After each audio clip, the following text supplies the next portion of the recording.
दरम्यान वैष्णवी हगवणे आत्महत्या प्रकरणी राजेंद्र हगवणे यांची खरं तर राष्ट्रवादी काँग्रेस पक्षातून हकालपट्टी करण्यात आली आहे। राष्ट्रवादीचे नेते सूरज चव्हाण यांनी या संदर्भात माहिती दिली। उपमुख्यमंत्री अजित पवार यांनीही पिंपरी चिंचवडच्या पोलीस आयुक्तांना फोन करून संबंधितांवर कडक कारवाई करायला सांगितलं। त्यांच्या घरात जी घटना घडली आहे ती एक मानवतेला काळीमा फासणारी घटना आहे। याचा राष्ट्रवादी काँग्रेस पक्ष सर्वप्रथम निषेध करते। राष्ट्रवादी काँग्रेस पक्षाची मागणी हीच आहे की वैष्णवी हगवणेला न्याय भेटला पाहिजे।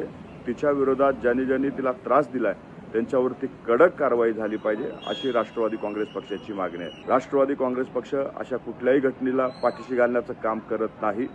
कालच अजितदादांनी पुणे सीपीसी फोन करून तात्काळ त्यांना अटक करावी, त्यांच्यावरती कडक कारवाई करावी अशा पद्धतीच्या सूचना हे पुणे सीपीला दिलेल्या आहेत। राजेंद्र हगवणेची कालच पक्षातून हकालपट्टी करण्यात आलेली आहे। माध्यमाला माझी विनंती आहे, कौटुंबिक वादाला पक्षाशी जोडून पक्षाची नाहक बदनामी करू नये एवढीच विनंती राष्ट्रवादी काँग्रेस पक्षाकडून करण्यात येत आहे। लोकशाही मराठी ऐका, पहा, जागरूक रहा।